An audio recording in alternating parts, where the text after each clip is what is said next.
Pasas el día conectado, escondido en algún lugar, acechando como un extraño,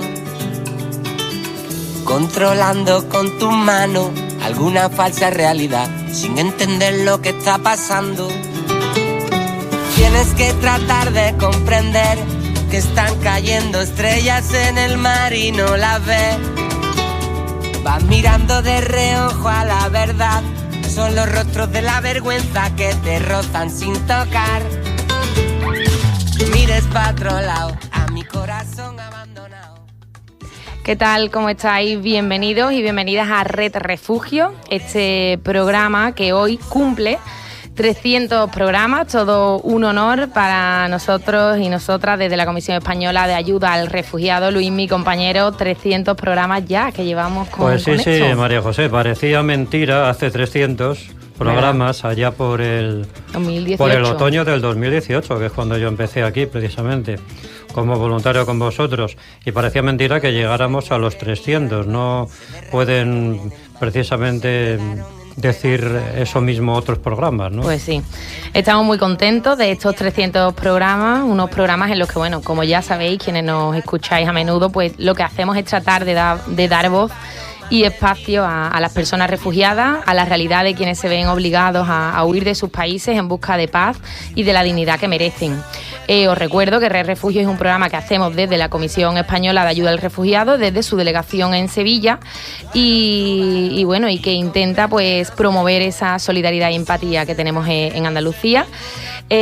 Son 300 programas y bueno, no podemos olvidar, a pesar de esta celebración, de la fecha que es hoy, que hoy es 7 de octubre, es un día que tenemos marcado en el calendario mundial, podemos decir, pero por lo que supone para el pueblo palestino. Palestina vive un genocidio interminable desde hace años, pero es cierto que el pasado 7 de octubre comenzaba el episodio más reciente de esa larga historia de ocupación y sufrimiento que se inició hace ya más de 75 años. Hablamos de miles de personas muertas, 6 millones de refugiados que siguen sin tener una solución duradera y justa para su situación. Hoy nos acompañan dos hermanos hijos de palestinos. Ellos son Alejandro y Yamila, que van a compartir con nosotros este espacio dedicado a la situación que vive el país de su padre y de su familia, donde están sus orígenes. Alejandro está con nosotros aquí en el estudio. Muy buenas tardes, Alejandro. Hola, buenas tardes. Encantado de tenerte aquí, y aprovecho para saludar a Yamila, que sí que la tenemos por teléfono. Yamila, bienvenida. Hola, buenas. Bueno, pues si os parece, chicos, vamos a empezar. Al equipo de Red Refugio de SEAR, muchas felicidades por arribar al programa número 300. Ya son 6 años de apoyo y yo, Nieve, desde Sevilla, les envío un fuerte abrazo. Les deseo continúen, ya que desde los micrófonos acogen y acompañan a los migrantes en los momentos más vulnerables que atravesamos al dejar nuestros países de origen. Enhorabuena. Hola, soy Belén López y quería felicitar al equipo de Red Refugio, el programa de radio de la Comisión Española de Ayuda al Refugiado en Sevilla, que hoy cumplís 300 programas, y quiero daros la enhorabuena, de verdad, por la labor tan maravillosa que hacéis, mostrando la realidad de las personas refugiadas y los motivos que la obligan a huir de sus países en busca de una vida digna y segura. Muchísimas gracias de corazón y vamos a por otros 300. Un abrazo.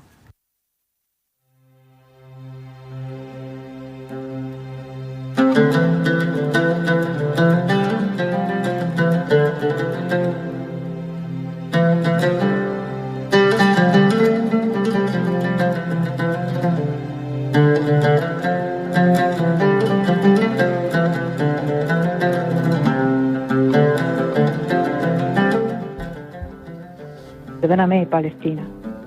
Perdóname por ver crecer a mis hijos, mientras los tuyos son asesinados. Perdóname, Palestina. Hoy me sumergí en el mar. Mientras fuego atravesando olas, flotan cerca de ti los cuerpos que matan. Perdóname por seguir como si nada. Hoy vuelvo a llorar un instante, mientras sigo trabajando sin declararme en huelga. Perdóname, Palestina, por no parar por ti, Palestina. Te pido perdón por disfrutar de un sol naciente, de una luna llena que aparece, por emocionarme ante un mensaje, por hacer esta vida que tú no haces, por creer que un poema basta, por pensar que sucumbirá la montaña con un granito de arena más que añada. Quisiera una ola gigante, una bofetada en forma de tormenta, un virus que entre en esta sociedad que no despierta. Quisiera un apagón, que nos deje sin ver el telediario de las 3, que no sirva el ventilador, sudando a la hora de comer, sin avión, sin tren, sin enviar caritas de WhatsApp, aunque solo sea por todo esto que no es nada, esa ebullición en masa que no arranca, que comencemos todos a mirarte a la cara. Ya no me valen las amapolas, Palestina.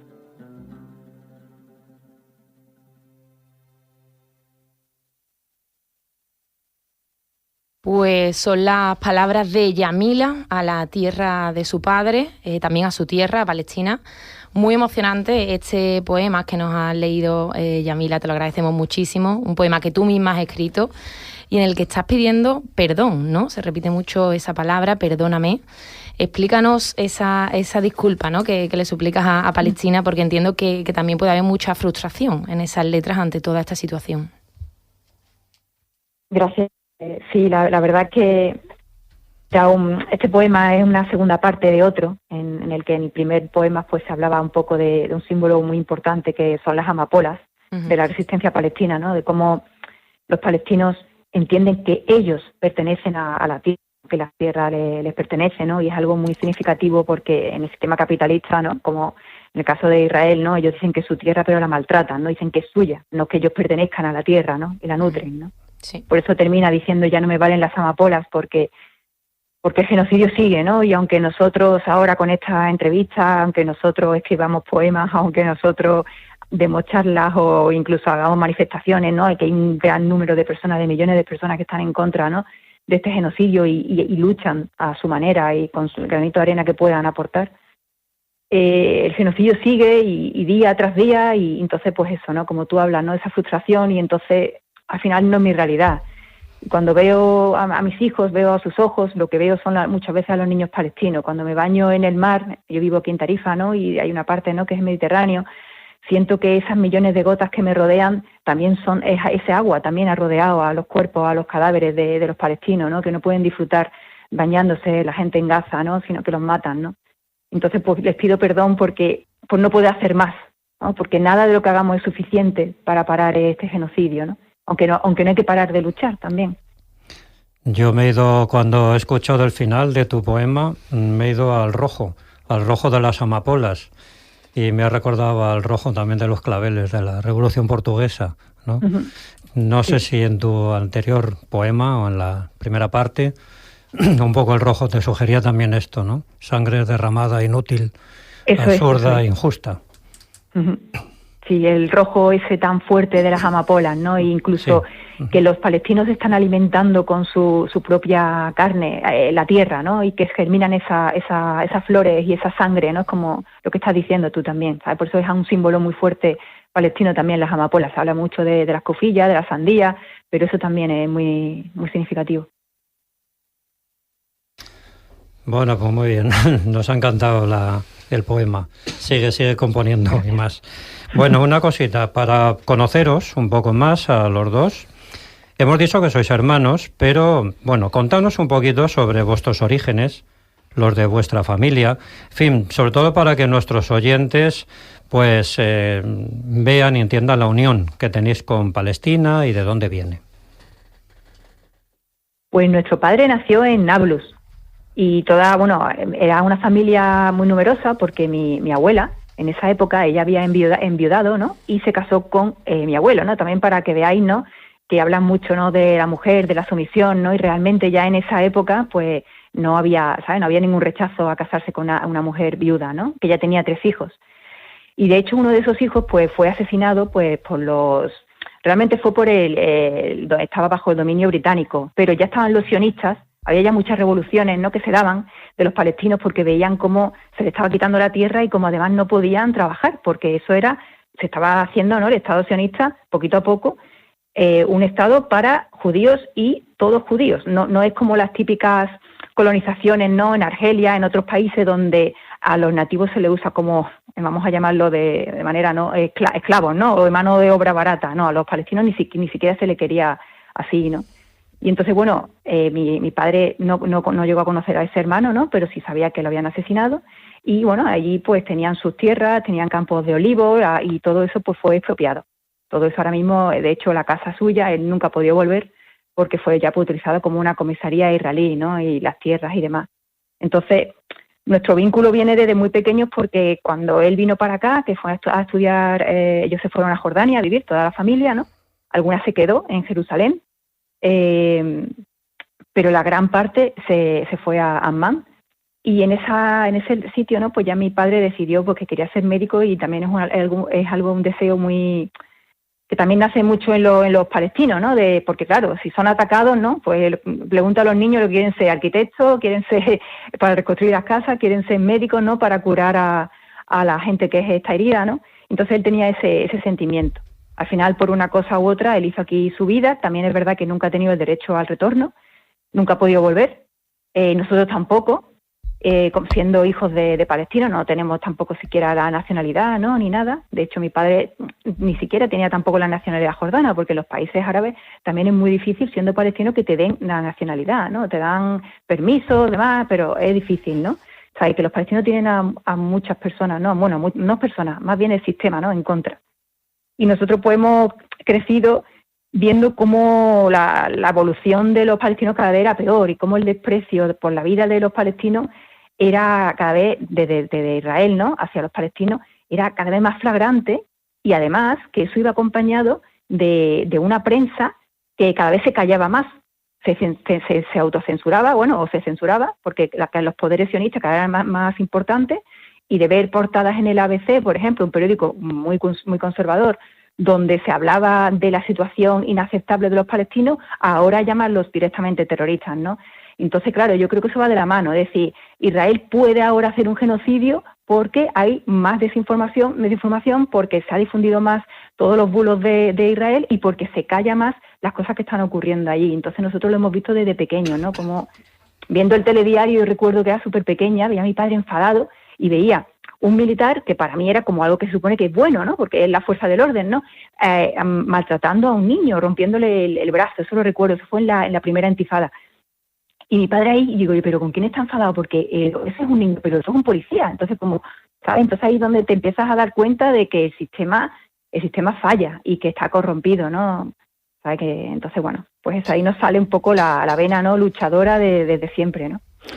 La verdad es que es una larga historia porque hoy es 7 de octubre, nosotros no entendíamos no hacer este programa y no hablar de Palestina, pero hablábamos como de un genocidio interminable, ¿no? Y bueno, tú has descrito también muy bien parte de toda esa historia a través también de tu familia y entonces no queremos hablar del genocidio, de que se cumple un año, más bien que continúa y que continúa ese calvario para el pueblo palestino. Hablamos, no sé, porque al final son datos que se van actualizando, pero los últimos que veíamos, más de 40.000 muertes desde entonces, unos 17.000 son niños y niñas y son unos datos desoladores, ¿no? Porque hablamos también de más de 20.000 menores que están dados por desaparecidos, otros 20.000 que han perdido a uno o ambos progenitores, 17.000 que se encuentran separados de su familia.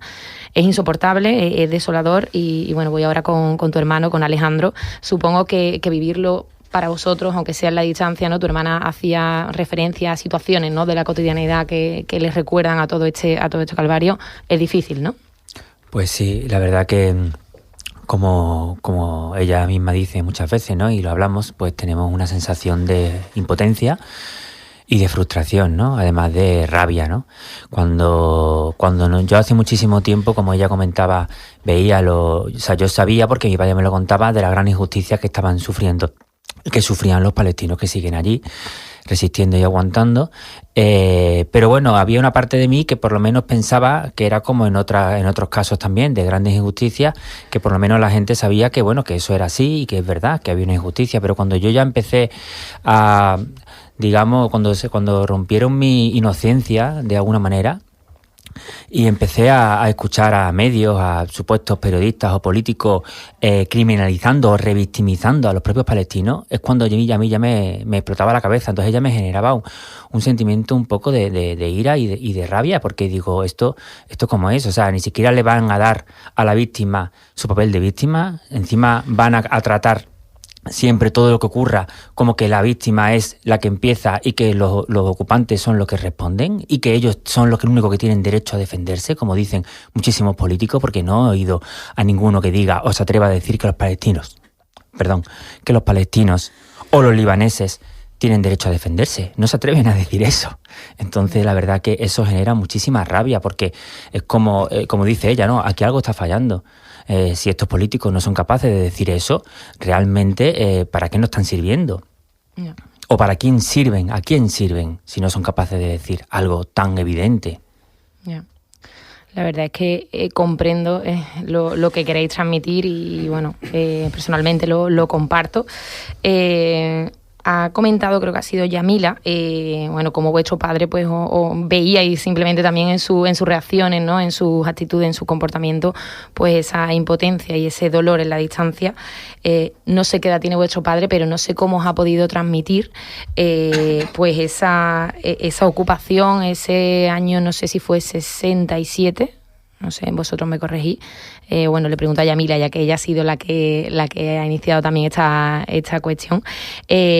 ¿Cómo se vivió, ¿no? Por parte de vuestros familiares, antepasados, vuestro padre, si lo vivió esa expulsión, ¿no? de vuestro país, de vuestros orígenes. Claro, sí, esa fue la primera Nakba. Y si la analizas, igual que cuando habéis mencionado, ¿no? El Líbano, ¿no?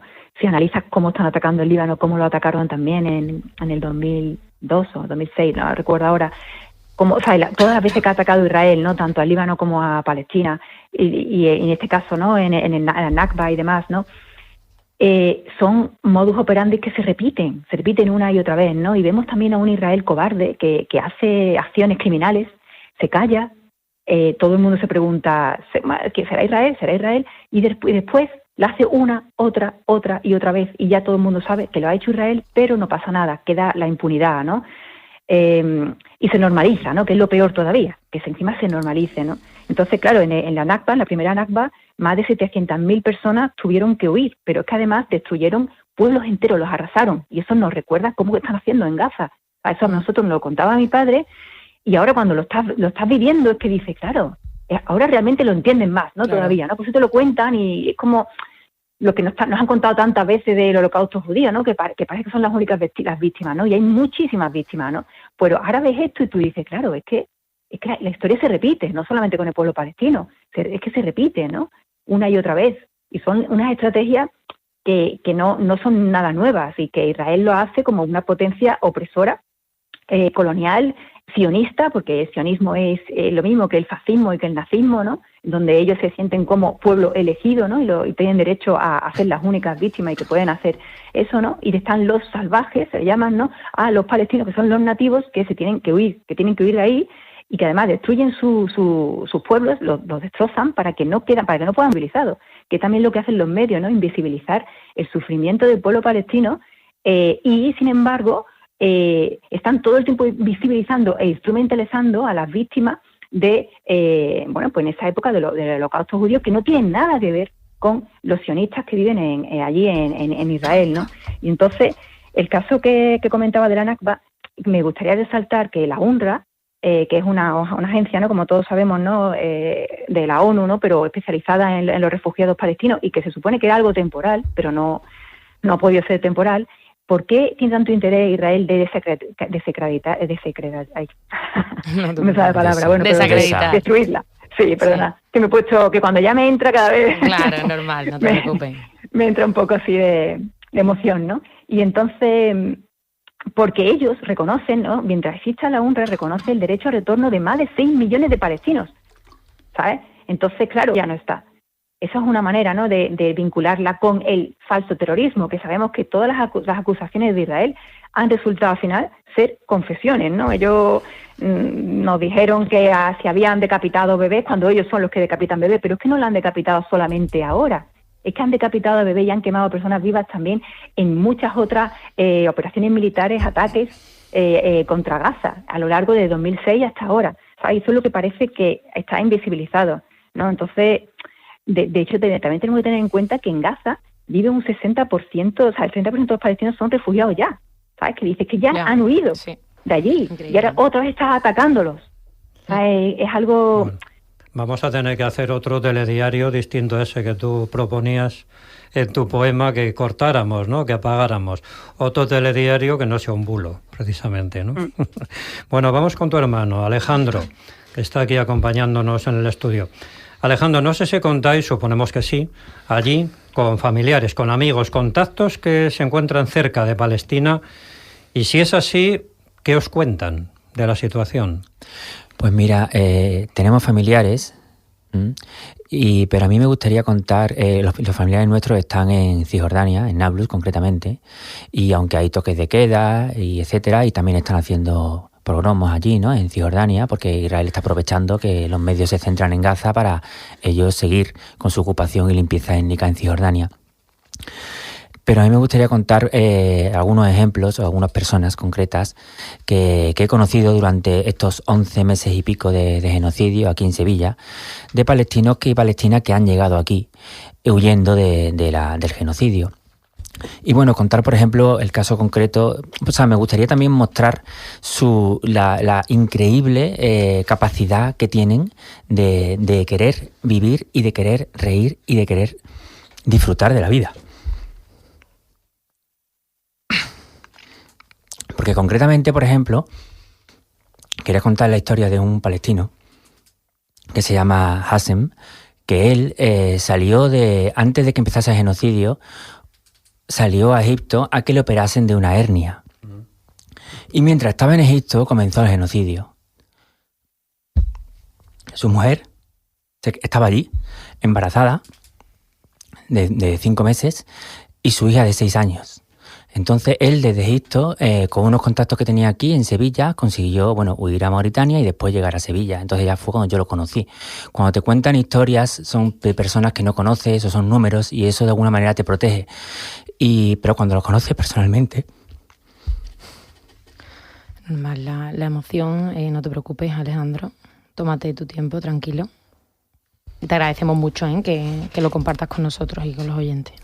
Cuando lo conoces personalmente y te lo cuentan, y además te lo cuentan no como desde un punto de vista de soy una víctima, por favor mírame, soy una víctima, no, te lo cuentan como es algo que les ha ocurrido, ¿no? Como es la realidad que les ha tocado, ¿no? Vivir cosas que nosotros en general en Occidente pues tenemos como una no aceptación de todo lo que ocurre y cualquier cosa consideramos que es un problema, pero ellos te lo cuentan y no es el único caso, pero no me da tiempo a contarlos todos. Y yo estaba con ellos en comisía, con él y con otro en la piscina, estamos intentando enseñarle a nadar, porque en general los palestinos, los árabes, muchos no saben nadar. Y entonces yo pues estaba intentando explicarle y estaba con mi hija, estaba riéndome y yo a veces me tenía que apartar y me ponía a llorar porque lo veía él disfrutando y digo, él tiene su hija ahí. Él no sabe, su hijo ya ha nacido, tiene 5 o 6 meses, no lo conoce, todos los días evidentemente habla con ellos, él hace aquí su vida y bueno, es esa capacidad, ¿no? de querer vivir y de querer seguir y de seguir con lo que le ha tocado, ¿no? Él hizo una campaña, propuso una campaña de recogida de dinero, porque no sé si lo sabéis, pero por Egipto hasta hace poco ya no, porque Israel ha destruido la parte fronteriza, ¿no? de Rafah. Pedían la policía de allí de Egipto 5.000 euros por persona para poder escapar por Rafah, y antes pedían 10.000 por persona. Yo le pregunté a otra chica, a otra amiga mía palestina, Suha, y le dije, ¿por qué antes pedían 10.000 y ahora piden 5.000 por persona para poder salir de aquí de Gaza? Y dice, porque ya no quedan palestinos que puedan pagar esos 10.000. Entonces él hizo esa recogida, ¿no? Y milagrosamente él pidió 12.000 para sacar a su mujer, a su bebé y a su hija, y milagrosamente tenía unos 2.000, y un día alguien anónimo metió $10.000 que le faltaban. todavía no ha podido sacarlo porque ya digo que Israel ha destruido el puesto, pero los milagros ocurren y la humanidad existe todavía en muchas personas, ¿no? Sí, la verdad es que sí. Y bueno, nos quedamos con eso. Me quedo también los mensajes que estáis dando, ¿no? De existe la humanidad, existe la solidaridad, mucho movimiento, manifestaciones, huelga y convocada huelga. O sea, pero qué impotencia, ¿no? ¿Qué podemos hacer? Ojalá tuviéramos ese poder para dar por finalizado este genocidio. Alejandro, muchísimas gracias, tanto a ti como a tu hermana que está por teléfono. Lamentablemente nos quedamos sin tiempo, seguramente tendremos ocasión de volver a invitaros a este programa de Red Refugio. Os agradecemos muchísimo, infinitamente que hayáis estado en este día, además tan señalado, que hayáis buscado un huequito. Y bueno, mucho ánimo y mucha fuerza, y por supuesto que viva Palestina libre. Muchísimas gracias. Simplemente comentar que la Nakba fue en el 48. Ah, eso, cierto. Importante, no en el 60 y muchísimas gracias por darnos esta oportunidad. Muchísimas gracias. Yamila, muchísimas gracias, si sigues ahí, que creo que sí. Muchas gracias. Vale, gracias a los dos. Hola, soy Jesús Navas, jugador del Sevilla Fútbol Club. En nombre del club queremos felicitar a la Comisión Española de Ayuda al Refugiado en Sevilla, que cumple su programa 300 de Red Refugio en la onda local de Andalucía. Felicidades y enhorabuena por la labor que hacéis mostrando la realidad de las personas refugiadas. Hola, soy Estrella Galán, es directora de CEAR y actualmente europarlamentaria en el Parlamento Europeo, y quiero felicitar a todo el equipo de Red Refugio, el programa de radio de CEAR Sevilla, porque hoy celebran su programa número 300. Enhorabuena por ese gran trabajo tan importante para dar voz a través de la radio a las personas refugiadas, y gracias por vuestro empeño en visibilizar esta realidad y en dar a conocer las razones que llevan a las personas a tener que huir y abandonarlo todo, dejar todo atrás. Aprovecho la ocasión para dedicar un mensaje de apoyo al pueblo palestino, que está sufriendo en estos momentos un genocidio inaceptable. Gracias a todas las personas que alzáis la voz cada día para terminar con este horror. Hola, soy Diego Llorente, jugador del Betis. Muchas felicidades al programa de radio Red Refugio de CEAR en Sevilla por su programa 300. Que sean muchos más y enhorabuena por el trabajo de sensibilización que hacéis a través de las ondas. Un saludo.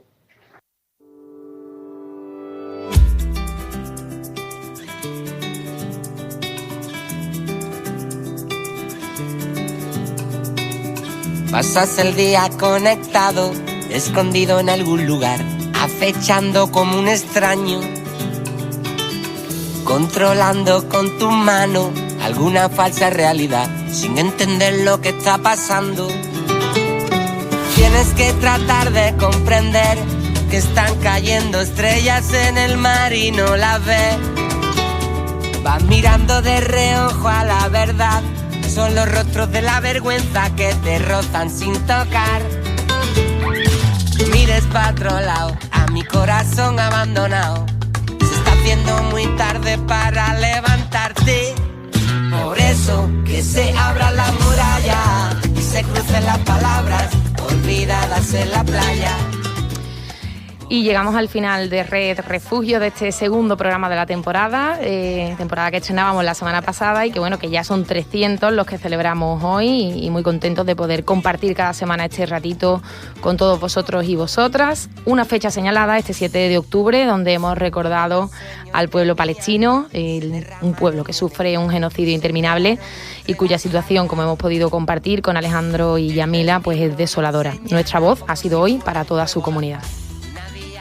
En la espalda, sin faro me separo más de ti, sin el viento las velas no puedo. Cuando leo un libro o veo una película que me ha emocionado, me gusta siempre volverla a ver con el tiempo. Así que si os ha pasado lo mismo con este programa, podéis volver a escucharlo, como siempre, en la web de la onda local, ondalocaldeandalucía.es, y además, como ya sabéis, podéis encontrarlo en YouTube y en la aplicación de iTunes, buscándolos por Red Refugio. y en otras plataformas como iVoox y Spotify, buscándolos por Red Refugio CEAR Andalucía. Y nuestras redes sociales, CEAR Andalucía, en X, Instagram y Facebook. Muchísimas gracias a Ángel Macías en la onda local, Luis, mi compañero. Nos vemos ya en el 301. Muy bien, el 301, fíjate. Muchísimas gracias, y a todos nuestros oyentes, gracias por hacer posible Red Refugio. Hasta la semana que viene.